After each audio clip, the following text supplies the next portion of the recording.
What's up, everybody? We've got my first cabinet, and you know what? I was pretty stoked about this. I had picked up the Miss Pac-Man 40th anniversary wood grain. Now, it is an older model, granted. It doesn't have some of the bells and whistles the newer ones come with, but the price point was right, so I couldn't resist anymore. I've been thinking about getting a cabinet for months now. Wanted one since I was a child. I remember going into my friend's house, and his dad had a Popeye arcade machine in their house, and I had no idea how to play it. I sucked at it and died every damn time, but I thought it was the coolest thing ever, and ever since then, I've wanted one in my house. So here we go. Granted, this wasn't my first option. I really want the Mortal Kombat. I'm looking at that. I just about pulled the trigger on that. But the price point here in Canada is just absolutely ridiculous. I picked this one up for $350, I believe. Once you add taxes in and everything like that, it gets heavy. Mortal Kombat one, no word of a lie, it was coming out to damn near $1,000. And as much as I want the Mortal Kombat, I am not willing to pay that. We got her fired up here. Let me just shut the lights off, get full effect. The classic Arcade1up start screen. Nothing special with this. I know some of them have certain special features going through, and hopefully this is showing up on camera because it's not looking very good here. Here we go, a little bit closer. So as you see, we got a good lineup of games here. Classics from the 80s. Of course, the marquee game, Miss Pac-Man. Dig Dug, I absolutely loved that as a kid. I've just gotten into it a little bit here on the machine. Haven't gone hard on that one yet. Rompers, I was not familiar with this one at all, but the more I play it, the more I like it. It's an addicting little game. Rolling Thunder, absolutely love it.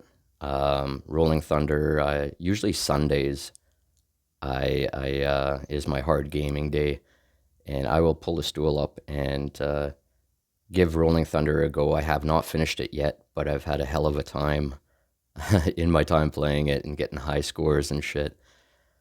Mappy, absolute classic. I love it.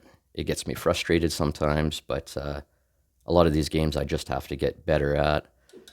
King and Balloon, I'm not a big fan of it, to be honest. I could care less about it. The good thing here is my daughter absolutely loves that game. She goes nuts, jumping up and down and screaming, so it's good for her. Rally X is got to be one of the hardest fucking games I've played in years. I just cannot get this one going. I want to get better. It's just going to take some time. Now, the Tower of Druaga. This one I've never heard of, and I've given it a couple goes, and I really want to deep dive into this one. It seems like it could be a hell of a lot of fun. Tons of levels, and you know, kind of maze-like. Pick up the key and fight off blobs at first. Haven't made it that far into that one either. Galaxian, pardon me. Yeah, same thing. I could do without it. Galaga is by far my favorite game on this machine. I go hard at Galaga, and I'm not the greatest, but I am getting better because I have probably played either that one or Rolling Thunder the most. I am planning on doing possibly some live streaming. You know, do a Galaga day or put out a video or something along that line. So if you are interested in that, go ahead and hit the like button, and don't forget to subscribe, obviously. So there's the games. I mean, it's a good selection of 80s games. If you know what you're buying, it's absolutely worth it. Now, one thing I am surprised to see is it did come with a light up marquee. I did not expect that. It wasn't advertised that it had a light up marquee, but super fucking happy that that does. It just adds to it so much. Of course, no coin door. Um, I have been looking at obviously ways to modify the one-ups and thinking about maybe getting some lights installed in here or some light up buttons, just something to make it a little customized, I guess. Overall, you know what? I gotta say, I'm happy with it. Um,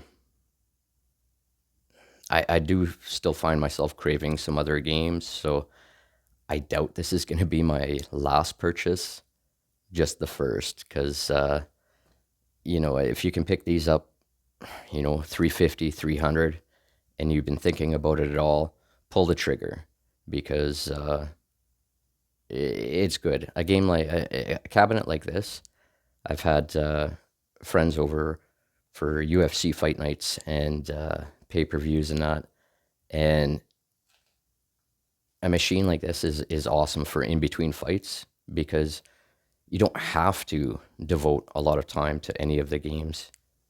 Basically, uh, put a false quarter in and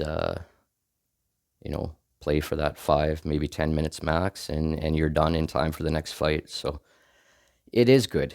Um, Obviously, the joystick is it's not bad, but if you were looking to play competitively or anything like that, you definitely want to change that out. But for the games that are involved with this cabinet, it works just fine.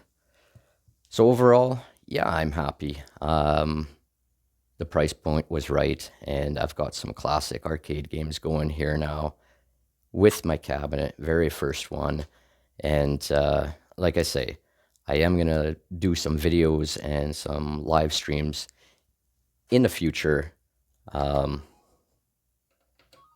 I'll just set the camera up and just I'll play away, and hopefully I'll get some good games going. But until then, take care everybody out there and keep on gaming.